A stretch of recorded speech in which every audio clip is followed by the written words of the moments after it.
Hello viewers, welcome to Ramu சமையல். இன்றைக்கி நம்ம சமையலை பார்க்க போகிறது ஒரு ஈவினிங் ஸ்நாக்ஸ் ரெசிபி தான் நம்ம பார்க்க போகிறோம். ஸ்டஃப்டு கத்திரிக்காய் பஜ்ஜி. இங்கே பாருங்கள் வியூவர்ஸ், இன்றைக்கி நம்ம வீடியோவில் பார்க்க போகிறது ஒரு டிஃப்ரெண்ட்டான ஒரு பஜ்ஜி ரெசிபி தான் நம்ம பார்க்க போகிறோம். இப்போ கத்திரிக்காய் ரொம்ப சீப்பாக நமக்கு கிடைக்கிது. அதனால் நான் ஒரு 2 கத்திரிக்காய் நல்லா இந்த மாதிரி ரவுண்டாக கட் பண்ணி எடுத்திருக்கேன். இங்கே பாருங்கள், ரொம்ப விதை இல்லாததாக பார்த்து எடுத்துக்கோங்க. இது நல்லா தண்ணியில் ஊற போட்டு எடுத்துக்கிட்டேன்னா அது அப்படின்னா தான் இது கருத்து போகாமல் இருக்கும். இப்போ இது அப்படியே ஒரு ஓரமாக எடுத்து வச்சிடலாம். நம்ம ஸ்டஃப்டு கத்திரிக்காய் பஜ்ஜி தான் நம்ம இப்போ ரெடி பண்ண போகிறோம். அதுக்கு தான் அந்த கத்திரிக்காய் நம்ம கட் பண்ணி வச்சுருக்கோம். இப்போ மற்றதையும் நம்ம பார்க்கலாம். பாருங்கள், இப்போ நம்ம ஃபஸ்ட்டு பஜ்ஜி மாவு மிக்ஸ் பண்ணி எடுத்துகிட்டு வந்துடுவோம். இதுக்கு நான் ஒரு பவுலை நான் எடுத்திருக்கேன்.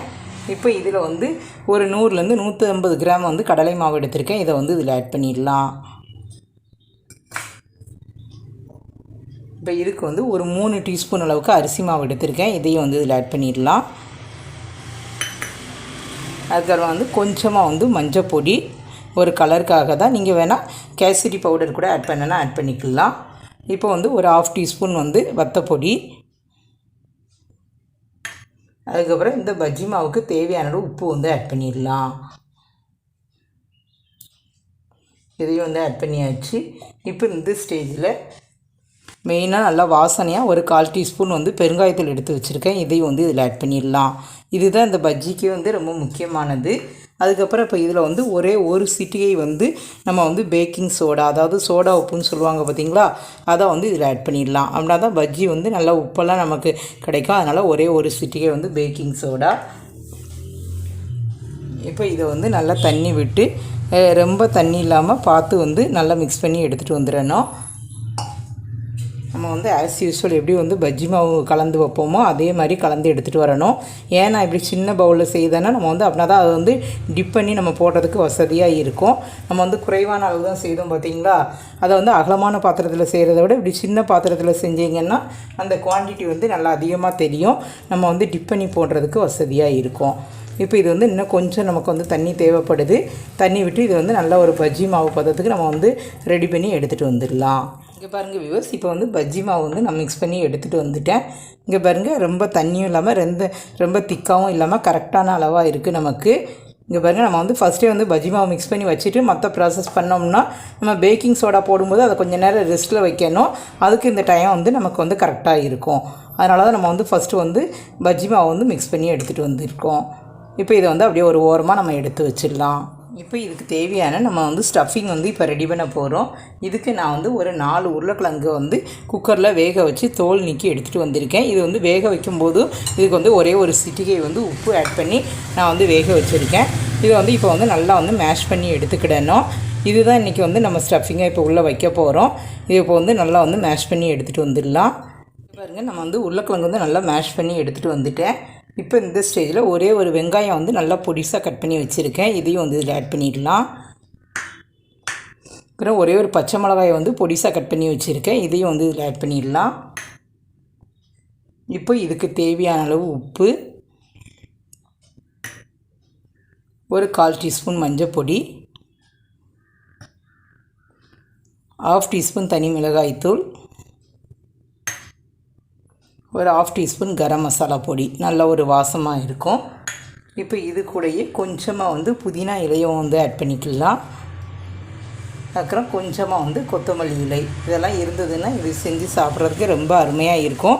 கத்திரிக்காய் சாப்பிடாத குழந்தைகளுக்கு இந்த மாதிரி உருளைக்கிழங்கு ஸ்டஃபிங் வச்சு கொடுக்கும்போது இன்னும் ரொம்ப நல்லா லைக் பண்ணி சாப்பிடுவாங்க. இது எல்லாத்தையும் இப்போ நல்லா ஒன்றா கலந்து எடுத்துகிட்டு வந்துடுவோம்.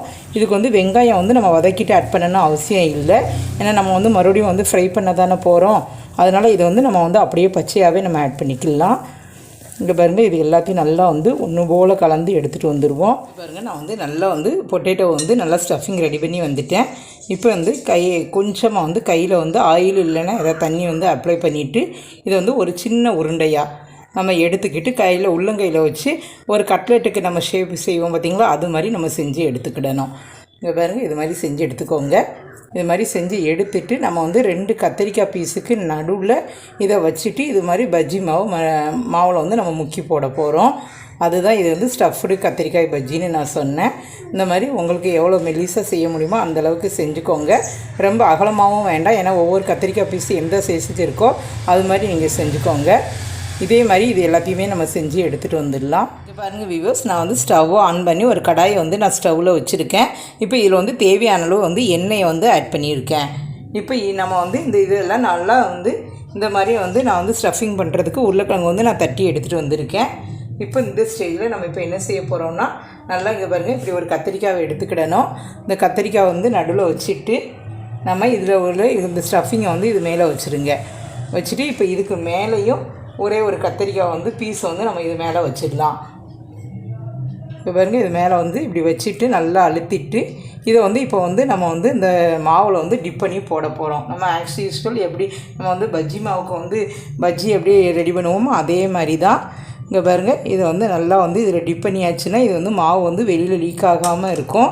இங்கே பாருங்கள், இது எல்லாத்தையும் வந்து இப்படியே வந்து ஆட் பண்ணிவிட்டு இப்போ வந்து இதை வந்து நல்லா மாவை வந்து வடிச்சிட்டு இதை வந்து அப்படியே வந்து இதில் ஆட் பண்ணிடலாம். இன்னும் கொஞ்சம் உருளைக்கிழங்கு வந்து கொஞ்சம் சின்னதாகவே எடுத்துக்கிட்டிங்கன்னா ரொம்ப வசதியாக இருக்கும்.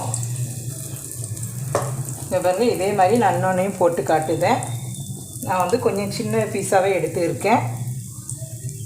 இப்போ பாருங்கள், இப்போ இதில் வந்து சின்னதாக வந்து எடுத்திருக்கேன். இப்போ இதே மாதிரி இன்னொரு பீஸையும் இது மேலே வச்சுக்கிடுவோம். வச்சுட்டு இதையும் வந்து இந்த மாவில் வந்து டிப் பண்ணிவிட்டு இதில் வந்து ஆட் பண்ணிடலாம்.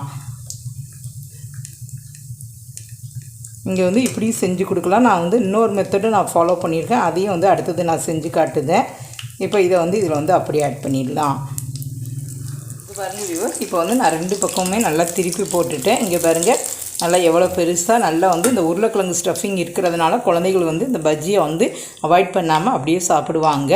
இது வந்து ஒரு ஹெல்த்தியான ஒரு நல்ல ஒரு ட்ரிக்குன்னே நம்ம சொல்லலாம். இதே மாதிரி நம்ம அடிக்கடி நம்ம வீட்டில் எல்லாருக்குமே செஞ்சு கொடுக்கலாம். இப்போ இதை வந்து ஒரு பிளேட்டுக்கு நம்ம ட்ரான்ஸ்ஃபர் பண்ணிடலாம். இங்கே பாருங்கள், இது வந்து என்னென்னு பார்த்தீங்கன்னா, இது வந்து நான் வந்து ஒரு கத்திரிக்காய் வந்து உள்ளே வச்சு மேல் பாகத்துலேயும் கீழ் பாகத்துலேயும் நல்லா வந்து இந்த உருளைக்கிழங்க ஸ்டஃபிங்கை வச்சு நல்லா கவர் பண்ணியிருக்கேன். உள்ளே வந்து ஒரே ஒரு கத்திரிக்காய் பீஸ் இருக்குது. இந்த மாதிரி கூட நீங்கள் செஞ்சு பார்க்கலாம். இது வந்து இன்னொரு மெத்தட். இது இன்னும் கொஞ்சம் செய்கிறதுக்கு ரொம்ப வசதியாக இருக்கும். இதை வந்து அப்படியே வந்து இதில் வந்து போட்டு டிப் பண்ணிக்கலாம். இது வந்து நமக்கு வந்து பிரிந்து போகாது. நல்லா வந்து ஒரே ஒரு கத்திரிக்காய் பீஸ் மட்டும் இருக்கிறதுனால அந்த உருளைக்கிழங்கு போண்டா சாப்பிட்ட எஃபெக்ட் அப்படியே இருக்கும். இதை பாருங்கள், இதை வந்து அப்படியே வந்து இதில் ஆட் பண்ணிடலாம். இந்த மாதிரி கூட நீங்கள் செஞ்சு பாருங்கள். உங்களுக்கு இதில் வந்து எந்த மெத்தட் வந்து ரொம்ப பிடிச்சிருக்குன்னு பார்த்துட்டு எனக்கு கமெண்ட் பாக்ஸில் சொல்லுங்கள். அதே மாதிரி நீங்களும் உங்கள் வீட்டில் செஞ்சு பாருங்கள், ரொம்ப ரொம்ப அருமையாக இருக்கும். இப்போ இதுவும் வந்து நல்லா வந்து ஃபைனாக நமக்கு ரெடியாக இருக்குது. இப்போ இதையும் வந்து அப்படியே ஒரு பிளேட்டுக்கு நம்ம ட்ரான்ஸ்ஃபர் பண்ணிடலாம். இங்கே பாருங்கள் வியூவர்ஸ், நம்மளுடைய ஹெல்த்தி அண்ட் டேஸ்டியான ஸ்டஃப்டு கத்திரிக்காய் பஜ்ஜி ரெடி. இது மாதிரி அடிக்கடி உங்கள் வீட்டில் எல்லாருக்கும் செஞ்சு கொடுங்க. Okay viewers, thank you.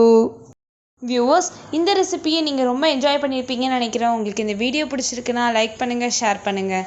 மறக்காமல் ராமு சமையலுக்கு சப்ஸ்கிரைப் பண்ணிவிட்டு பக்கத்தில் இருக்க பெல் ஐக்கானை கிளிக் பண்ணிடுங்க. Okay viewers, thank you.